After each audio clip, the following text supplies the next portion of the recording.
नमस्कार मित्रांनो, मी भाग्यश्री प्रधान आणि तुम्ही पाहत आहात BMP GK मराठी। आजचा आपला टॉपिक आहे भारतीय राज्यघटना भाग 2 म्हणजेच part 2 Indian constitution of part 2। पहिल्या भागामध्ये आपण 100 प्रश्न पाहिले होते। आता या भाग 2 मध्ये आपण तब्बल 50 प्रश्न पाहणार आहोत। संपूर्ण प्रश्न भारतीय राज्यघटनेचे आपण या सिरीजच्या माध्यमातून घेणार आहोत। चला तर सुरुवात करूया। आपला पहिला प्रश्न आहे, भारतीय राज्यघटनेत समाजवादी हा शब्द कोणत्या दुरुस्तीत जोडला गेला आहे? तर याचं उत्तर असणार आहे आपलं पर्याय क्रमांक बी, 42वी दुरुस्ती। भारतीय राज्यघटनेत समाजवादी हा शब्द 42वी घटना दुरुस्तीत जोडला गेलेला आहे। पुढचा प्रश्न आहे आपला, धर्मनिरपेक्ष हा शब्द प्रस्तावनेत कधी जोडला गेला आहे? तर याचं उत्तर असणार आहे आपलं पर्याय क्रमांक बी, 1976 साली धर्मनिरपेक्ष हा शब्द प्रस्तावनेत जोडला गेला आहे। पुढचा प्रश्न असणार आहे आपला, भारतात उपराष्ट्रपती कोणत्या सभागृहाचे अध्यक्ष असतात? तर याचं उत्तर असणार आहे आपलं पर्याय क्रमांक बी, राज्यसभा या सभागृहाचे अध्यक्ष उपराष्ट्रपती असतात। पुढचा प्रश्न असणार आहे, उपराष्ट्रपतींची निवड कोण करत असतो? तर याचं उत्तर असणार आहे आपलं पर्याय क्रमांक बी, संसद सदस्य दोन्ही सभागृह म्हणजे उपराष्ट्रपतींची निवड करत असतो। पुढचा प्रश्न आहे, उपराष्ट्रपतींचा कार्यकाळ किती वर्षाचा असतो? तर याचं उत्तर आहे 5 वर्षाचा। उपराष्ट्रपतींचा कार्यकाळ हा 5 वर्षाचा असतो।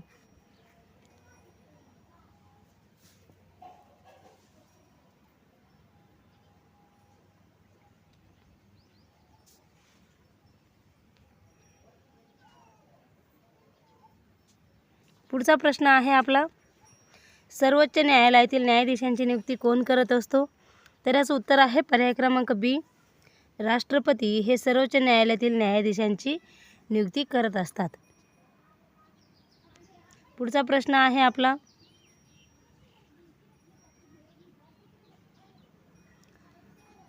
सर्वोच्च न्यायालयात किती न्यायाधीश असतात सध्याची कमाला? तर याचं उत्तर असणार आहे आपलं पर्याय क्रमांक सी, एकूण 34 न्यायाधीश असतात। सर्वोच्च न्यायालयामध्ये एकूण 34 न्यायाधीश असतात। पुढचा प्रश्न आहे आपला, उच्च न्यायालयाची स्थापना कोण करतो? तर याचं उत्तर आहे पर्याय क्रमांक ए, संसद हे उच्च न्यायालयाची स्थापना करत असतात। पुढचा प्रश्न आहे, राज्यघटनेतील कलम 370 कशाशी संबंधित आहे?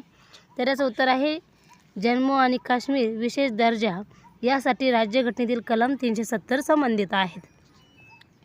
पुढचा प्रश्न आहे, कलम 368 कशाशी संबंधित आहे? तर याचं उत्तर आहे पर्याय क्रमांक बी, दुरुस्ती प्रक्रिया याशी कलम 368 संबंधित आहेत। पुढचा प्रश्न आहे, एकूण तब्बल 50 प्रश्न आपण पाहणार आहोत आणि शेवटचा प्रश्न तुमच्या सर्वांसाठी असणार आहेत। तुम्ही जर आपल्या चॅनलवरती नवीन असाल तर आपलं चॅनल सबस्क्राईब करा, व्हिडिओ आवडला तर व्हिडिओला लाईक करा आणि तुमच्या मित्रांना जास्तीत जास्त शेअर नक्की करा। आपला प्रश्न आहे, भारतातील पहिली महिला राष्ट्रपती कोण आहे? तर याचं उत्तर आहे आपलं पर्याय क्रमांक बी, प्रतिभाताई पाटील हे भारतातील पहिली महिला राष्ट्रपती होत्या। पुढचा प्रश्न आहे,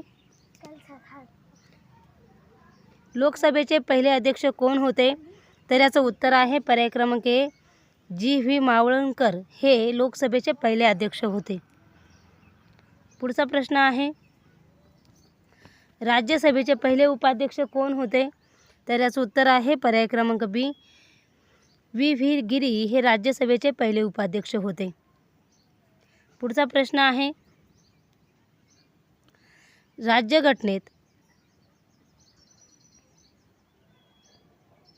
राज्यघटनेत कोणत्या देशातून संघराज्य प्रणाली घेतली गेली आहे? तर याचं उत्तर आहे पर्याय क्रमांक ए, अमेरिका या देशातून राज्यघटनेतील संघराज्य प्रणाली घेतली गेली आहे। पुढचा प्रश्न आहे, न्यायिक स्वातंत्र्य कोणत्या तत्वावर आधारित आहे? तर याचं उत्तर आहे पर्याय क्रमांक बी, शक्तींचे विभाजन करणे हे न्यायिक स्वातंत्र्य तत्वावर आधारित आहेत. पुढचा प्रश्न आहे, भारतातील निवडणूक पद्धती कोणती आहे? तर याचं उत्तर आहे पर्याय क्रमांक बी, प्रथम क्रमांक मिळवणारा विजयी FATP. हा भारतातील निवडणूक पद्धती ही भारतातील पहिली निवडणूक पद्धती आहेत. पुढचा प्रश्न आहे, संसदेत कायदे बनवण्याची प्रक्रिया काय म्हणतात? संसदेत कायदे प्रक्रिया बनवण्याला काय म्हणतात? तर याचं उत्तर आहे पर्याय क्रमांक बी, विधिमंडळ प्रक्रिया असं संसदेत कायदे बनवण्याची प्रक्रियेला म्हणत असतात. पुढचा प्रश्न असणार आहे आपला, अर्थसंकल्प कोण सादर करत असतो? तर याचं उत्तर आहे पर्याय क्रमांक सी, अर्थमंत्री हे अर्थसंकल्प सादर करत असतात. आणि सध्याचे अर्थमंत्री हे निर्मला सीतारामन आहे, हे लक्षात असू द्या. वारंवार स्पर्धा परीक्षांमध्ये विचारला जाणारा हा प्रश्न आहे. पुढचा प्रश्न आहे, भारतात किती प्रकारचे विधेयक असतात? तर याचं उत्तर आहे पर्याय क्रमांक डी, विविध प्रकारचे विधेयक असतात. सामान्य, धन आणि वित्त असे विविध प्रकारचे विधेयक असतात. पुढचा प्रश्न आहे, धन विधेयक कोणत्या सभागृहात सादर होतो? तर याचं उत्तर आहे पर्याय क्रमांक बी, लोकसभेमध्ये धन विधेयक सादर होत असतो. पुढचा प्रश्न आहे, लोकसभेचा विसर्जन डिसॉल्युशन कोण करत असतो? तर याचं उत्तर आहे पर्याय क्रमांक बी, राष्ट्रपती हे लोकसभेचे विसर्जन करत असतात. पुढचा प्रश्न आहे, राज्यसभेचे विसर्जन होते का? तर याचं उत्तर आहे राज्यसभेचे विसर्जन होते का? तर याचं उत्तर आहे पर्याय क्रमांक बी, नाही, कारण राज्यसभेचे विसर्जन होत नाही. पुढचा प्रश्न आहे, भारतीय नागरिकत्व कायद्यानुसार नागरिकत्व कशाद्वारे मिळते? तर याचं उत्तर आहे पर्याय क्रमांक ए, जन्म, वंश, नोंदणी आणि नैसर्गिकरण यानुसार भारतीय नागरिकत्व कायदा नागरिकत्व मिळत असते. पुढचा प्रश्न आहे, भारतीय संविधानात किती भाषा अनुसूचित आहे? तर याचं उत्तर आहे पर्याय क्रमांक सी, 22 भाषा अनुसूचित आहेत. पुढचा प्रश्न आहे, संविधानातील अनुसूची 8 कशाशी संबंधित आहे? तर याचं उत्तर आहे पर्याय क्रमांक भाषा याशी संविधानातील अनुसूची 8 संबंधित आहेत. पुढचा प्रश्न आहे, भारतीय संविधानातील पहिली दुरुस्ती कधी झाली? तर याचं उत्तर आहे पर्याय क्रमांक ए, 1951 साली भारतीय संविधानातील पहिली दुरुस्ती झाली आहे. पुढचा प्रश्न आहे,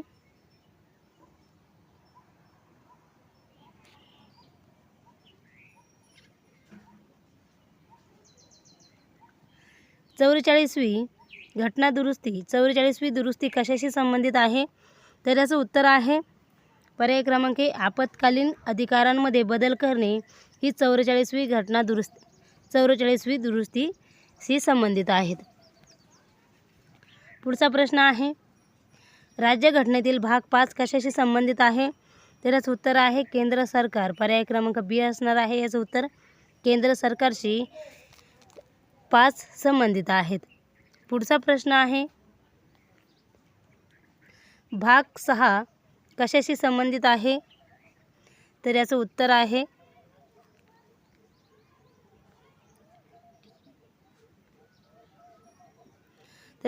असणार आहे आपलं पर्याय क्रमांक बी, राज्य सरकारशी भाग 6 संबंधित आहेत. पुढचा प्रश्न आहे, भाग 11 कशाशी संबंधित आहे? तर याचं उत्तर आहे केंद्र व राज्य संबंध याशी भाग 11 संबंधित आहे. पुढचा प्रश्न असणार आहे, भारतात द्विसदनी विधानमंडळ असलेली राज्य कोणती आहे? तर याचं उत्तर आहे पर्याय क्रमांक बी, काही राज्य याशी भारतीय द्विसदनी विधानमंडळ आहेत. पुढचा प्रश्न आहे, विधान परिषद कोणत्या राज्यात असते? तर याचं उत्तर आहे पर्याय क्रमांक बी, काही राज्यांमध्ये विधान परिषद आहेत. पुढचा प्रश्न आहे,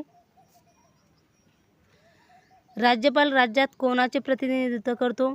तर याचं उत्तर असणार आहे आपलं पर्याय क्रमांक बी, केंद्र सरकारचे प्रतिनिधित्व हे राज्यपाल करत असतो. पुढचा प्रश्न आहे, राज्यातील कायदे कोण मंजूर करत असतो? तर याचं उत्तर आहे पर्याय क्रमांक बी, राज्यपाल हे राज्यातील कायदे मंजूर करत असतात.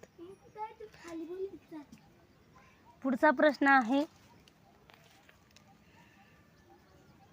पंचायत राज किती स्तरांचा आहे? तर याचं उत्तर आहे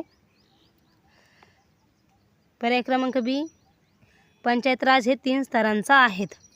पुढचा प्रश्न असणार आहे आपला, ग्रामपंचायतीचा प्रमुख कोण असतो? तर याचं उत्तर आहे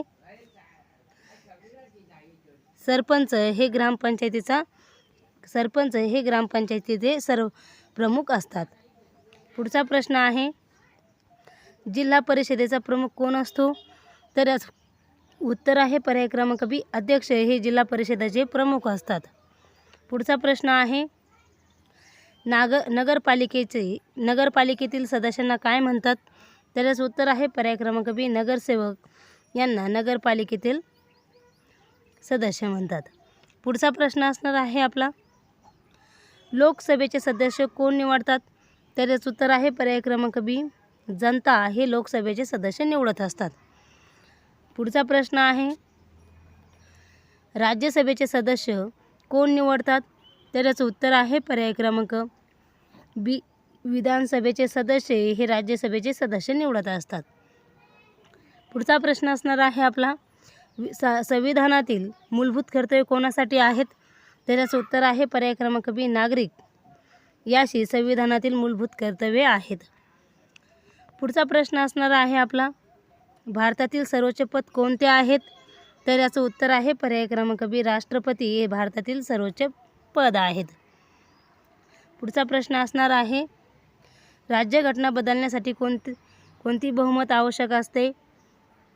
तर याचं उत्तर असणार आहे आपलं पर्याय क्रमांक बी, विशेष बहुमत आवश्यक असते. पुढचा प्रश्न असणार आहे आपला, भारतात एकात्मिक न्यायव्यवस्था आहे का? तर याचं उत्तर आहे पर्याय क्रमांक बी, नाही, भारतात एकात्मिक न्यायव्यवस्था नाही. पुढचा प्रश्न आहे, याचं उत्तर भारतात एकात्मिक न्यायव्यवस्था आहे का? तर हो, भारतामध्ये एकात्मिक न्यायव्यवस्था आहे. उत्तर आहे पर्याय क्रमांक ए, हो. पुढचा प्रश्न असणार आहे आपला, राज्यघटना कोणत्या प्रकारे लिहिली आहे? तर याचं उत्तर आहे पर्याय क्रमांक बी, लिखित. राज्यघटना ही लिखित प्रकारे लिहिलेली आहेत. पुढचा प्रश्न असणार आहे आपला, भारतीय संविधानात संघराज्य व एकात्मिक वैशिष्ट्य आहे का? तर याचं उत्तर आहे पर्याय क्रमांक बी, हो, भारतीय संविधानामध्ये संघराज्य व एकात्मिक वैशिष्ट्ये आहेत. पुढचा प्रश्न आहे आपला, राज्यघटनेचा अंतिम अर्थ लावण्याचा अधिकार कोणाला आहे?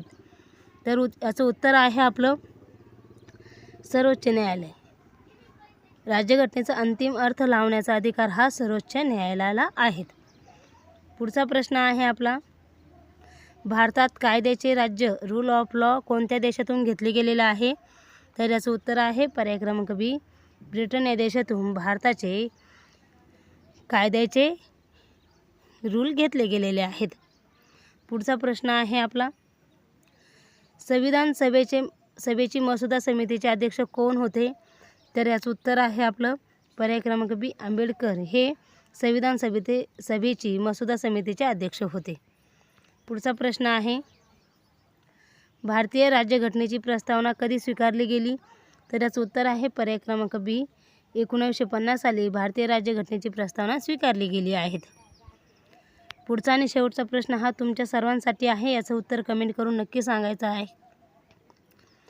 जर तुम्ही स्पर्धा परीक्षांचा अभ्यास मन लावून करत असाल तर या प्रश्नाचं उत्तर नक्की देण्याचा प्रयत्न करेल. प्रश्न असा आहे, भारतीय राज्यघटना लागू झाली तेव्हा किती अनुसूच्या होत्या? तुमच्यासाठी ऑप्शन आहे, ए 6 अनुसूच्या, बी 7 अनुसूच्या, सी 8 अनुसूच्या आणि डी 10 अनुसूच्या. याच्यापैकी अचूक उत्तर तुम्हाला कमेंट करून सांगायचं आहे. अचूक उत्तर हे कमेंट करून सांगायचं आहे. व्हिडिओ जर आवडला तर व्हिडिओला लाईक, शेअर आणि सबस्क्राईब नक्की करा. इतिहास थांबूया. व्हिडिओ शेवट पाहिल्याबद्दल तुमच्या सर्वांचे मनपूर्वक धन्यवाद.